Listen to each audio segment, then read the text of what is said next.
Hey, kia ora, Helen Brahms here, coming to you live from Escondido in California, where we have had another gorgeous day here today. Still cool temperatures, which I love. It's been awesome because when the temperatures are cooler, one, I sleep really, really well, and two, during the daytime, I find my brain is more productive because it's not bogged down by heat. You know, if I get cold, I put a sweatshirt on. If I'm, oops, hang on, I'm going to turn my phone off because it's going crazy right now. So if it's cold at night, which it has been, it's been down in the 50s, I sleep really, really good. I've got my weighted blanket on the bed and I sleep great. I love, love, love, love, love the cold temperatures. Then I get up in the morning and the day might be let's see, the day might be in the mid to low to mid 60s, although today I think it got up to 60. So yeah, low to mid 60s, which is really, really good because then what happens is that I tend to function better in the cooler temperatures. When it gets too hot, there's only so many layers of clothes you can take off and only so much that you can do to help cool down. But if it's cold, you just put more layers on. It's as simple as that. But the cool part is that in the cooler temperatures, I don't know if it's a scientific fact or anything, but for me, my brain works a lot better. It's easier for me to focus, which those of you who know me, I suffer very badly from shiny object syndrome. So if you know me, I suffer very badly from shiny object syndrome. So by having the cooler temperatures, the brain doesn't seem to wander as much. So I get a lot more accomplished during the day. I don't feel like I want to go and waste time, although I've been feeling since I got back from Arizona. So this is a really cool thing about Arizona, going to Arizona for 6 weeks and just being,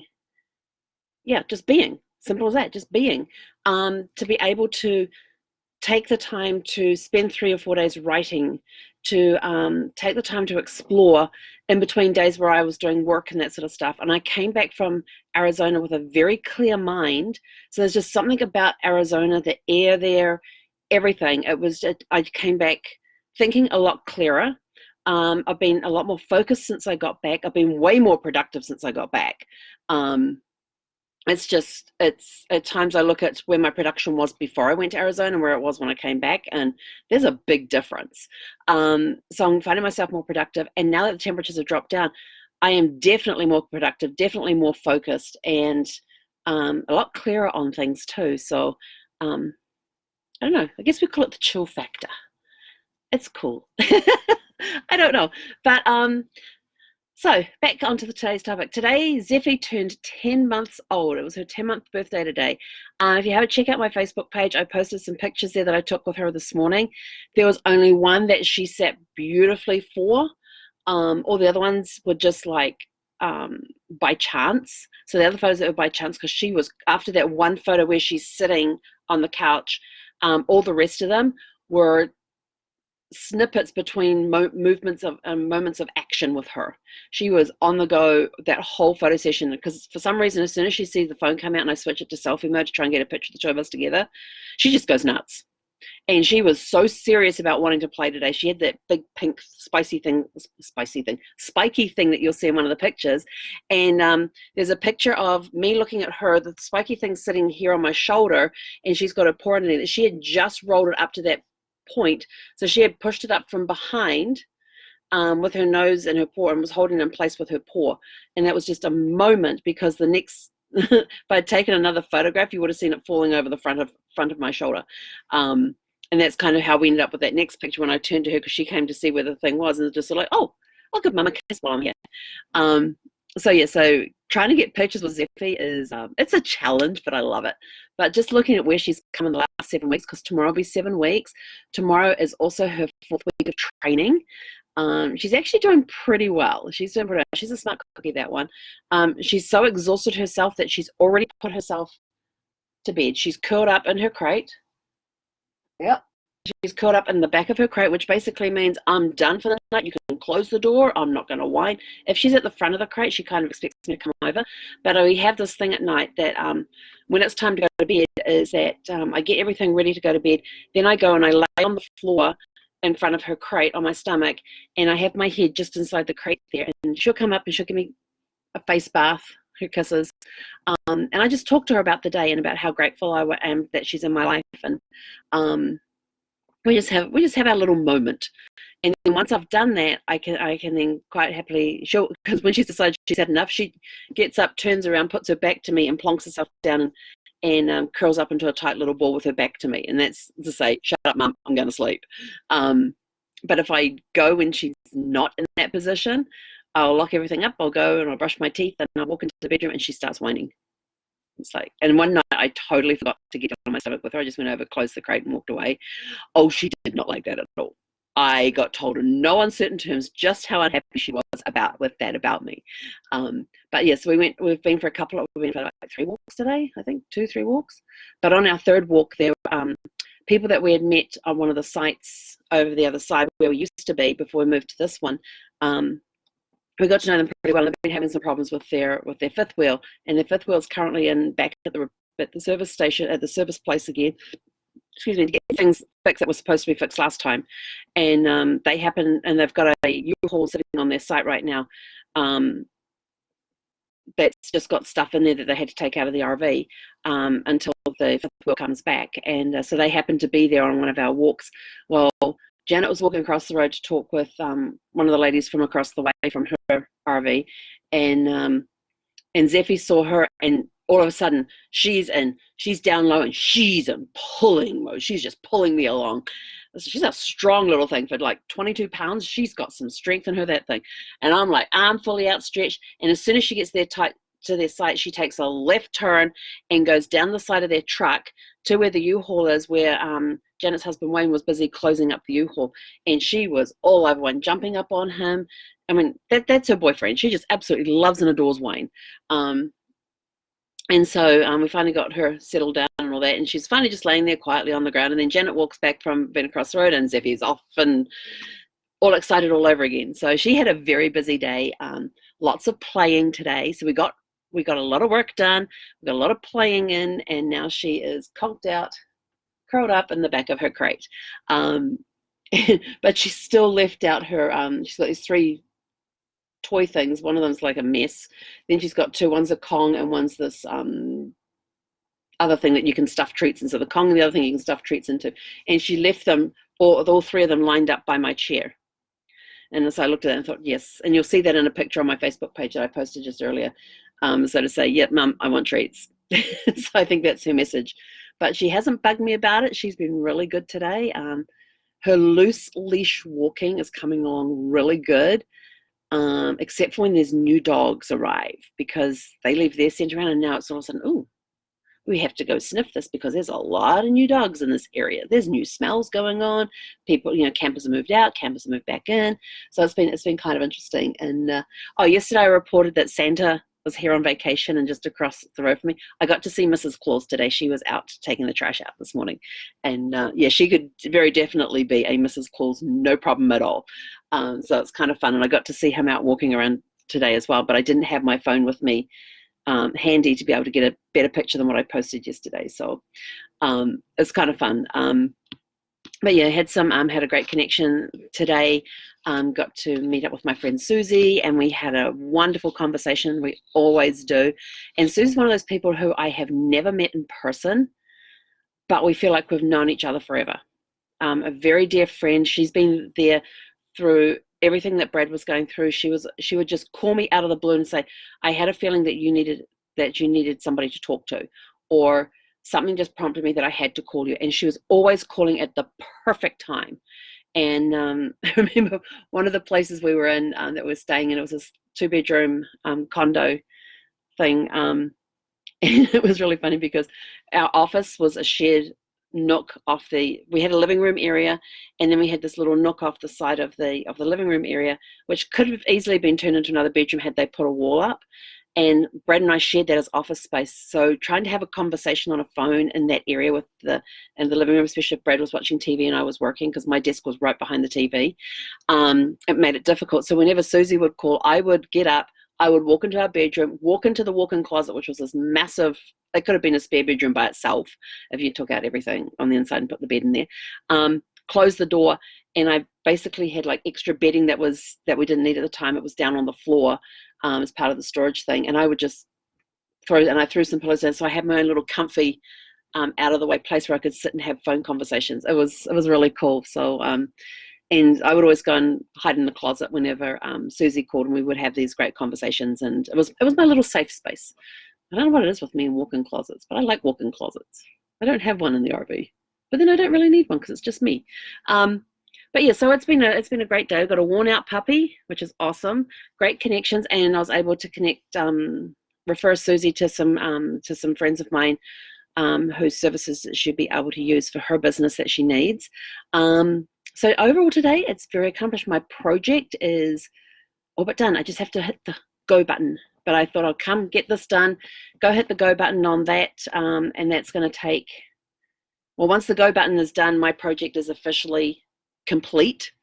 And then the next project is dealing with all of the responses that come back. I'm already getting responses back from the 3 campaigns I've already sent out, which is just amazing. Reconnecting with past clients is awesome. Got a few emails from past clients just saying, hey, thanks for this, want to check in with you, want to do this, da da da da da. So it's been, reconnections are always good, and hooking up with past clients is even better. And got some past clients turn and says, oh, we never thought of that. You know, we've always wanted to go to whichever email they got. I had several I sent out, so I'm not exactly sure. I'll have to go back and see which one they sent. You know, we've always wanted to do that, but we're also looking at going back to, and now that, you know, can you send us information on going to this place? So yes, but I need clarifying questions. So it's been a really good, productive day. So I've really enjoyed today. I'm feeling very accomplished today, which is good because it's Friday. Tomorrow I'll be up. I'll probably do some work tomorrow morning, trying to get a jump start, because I know that I've got travel days coming up. So I need to get as much done as I can, because work time is going to get taken out once I start hitting the road. Although I have told myself, I worked out it was just under 2,500 miles, I think it is, between here and Orlando. And the campsite I'm looking at is 25. It's about just under 2,500 miles. So I figured anywhere from 150 to 200 miles a day traveling, depending on the road conditions. So I'd be looking at, if I did just overnight stops, it would be anywhere from 12 to 16 days to get there, based on whether I did 150 miles or I did 200 miles a day. And so I'm doubling that, because after my last big major road trip in August with my parents, I declared I was never doing another overnight stop again. It was just too much physically and emotionally to deal with, getting up the next day and having to drive again. So I'm taking that down between to do work, to relax, recharge the batteries, maybe explore the area a little bit as well, depending on where I am. But it also gives me the flexibility. So by doubling it, we're now looking at 24 to 32 days. So that's kind of helping me plan out my departure time, because I'm now also building into their extra days, because I figured if I leave on the 23rd of June, that gives me 42 days to get out there. So that if I did the 32 days, it still gives me 10 days. So I've got time to stop in at different places along the way, or do little diverts and that sort of stuff as well. It's just, once I get to Orlando, what do I do after that? That's the bit that's still up in the air at the moment, because it's based on a project that I may be working on, and I have to be back in California for it, to work on it in May.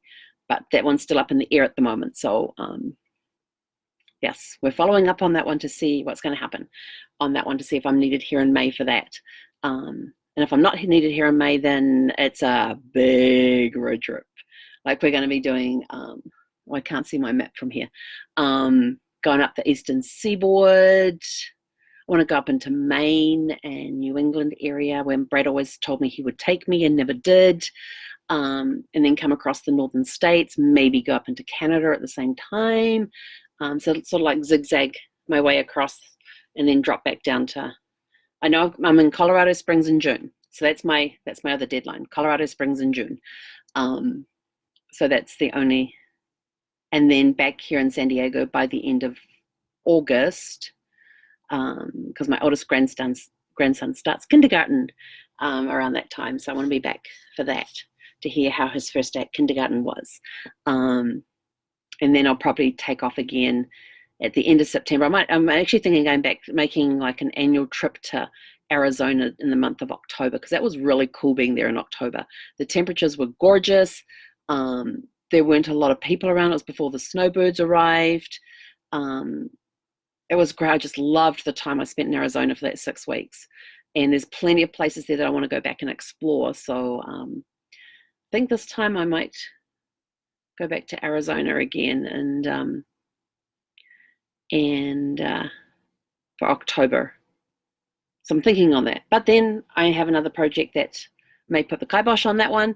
So there's all these little things up in the air at the moment. So once they all get settled and decided on, then I can make my final plans. But what's this Jason's got here? So have you decided what trek you're going to take to get to Orlando? Yes, I'm coming across the I-10. And one of those options have to be coming to see you guys. Absolutely. Does the I-10 go through Arkansas? I don't know. How far off the I-10 are you, Jason? Because I'm definitely coming across the I-10. And I don't know where you are in relation to the I-10. So if you can let me know, then we can definitely make plans for that. Because we'd love to stop in and see you and Brittany and the girls and the little one. Okay, obviously I'm not near the I-10 then, but I could do it on the return trip. We'll work on that one. We'll talk offline on that one. Let's see what else. That's about it. So got all my plans. Everything's crystal clear. It's 2020. This year my phrase is 2020 vision beyond what you can see.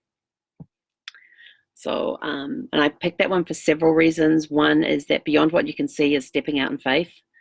And I'm going to be doing a lot of that.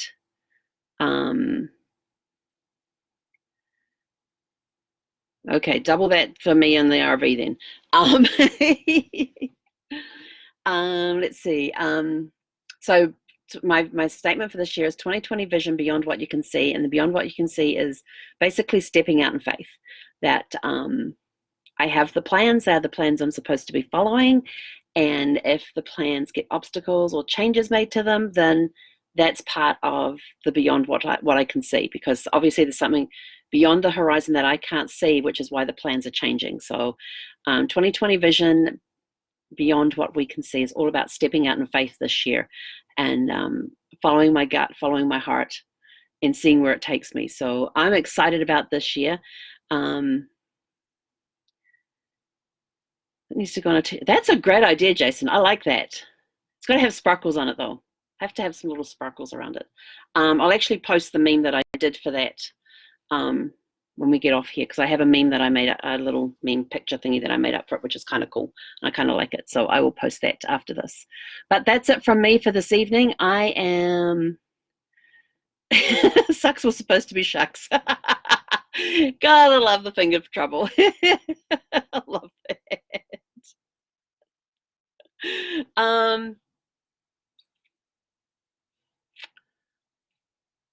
Yeah, I have to get a roadmap out, and I've still got to get a roadmap out and plan everything. But at the moment, to get across to Orlando, because of the time, it's probably just going to be going straight across the I-10. And then, but I definitely want to come see you guys on this trip, whether it's on the way out there or on the way back. So I definitely want to make sure I swing by you guys in Arkansas and come see you and Brittany and the kids. So that'll be a fun visit. Oh my gosh. The thing I love about Jason is that when he's on his road trips, is that we have these most incredible conversations. It just starts off with, what's happening with the family, how's everybody doing, and we end up doing this great big brainstorming masterminding session, which is just phenomenal. The stuff we've come up with, how much of it have we implemented, I have no idea, but we just have this great time just doing this great brainstorming session. So to actually be able to do that in person with him, and that would be a phenomenal experience. So I'm looking forward to that, because we just have such great conversations. And to finally get to meet Brittany, I mean, I have been wanting to meet her for so long, and his kids as well, because he has these awesome kids, and they just have so much fun. They just have so much fun, and great family. So I'm looking forward to meeting the family. Anyway, that's it from me. I've rambled on for long enough. I am off because my to-do list is done for the day, I get to reward myself with a movie. So tonight I'm going to go watch London is Fallen. London has fallen. London has fallen? Yes. So because I watched Olympus Has Fallen the other night. The second movie in the Fallen sequence is London Has Fallen. And then if I get all my to-do list done tomorrow, then I get to watch Angel Has Fallen tomorrow night, which is the new one that came out this past year. So that'll be awesome. So I hope you're all having a super fantastic, sparkling day. And we will catch you guys tomorrow. Hei konera.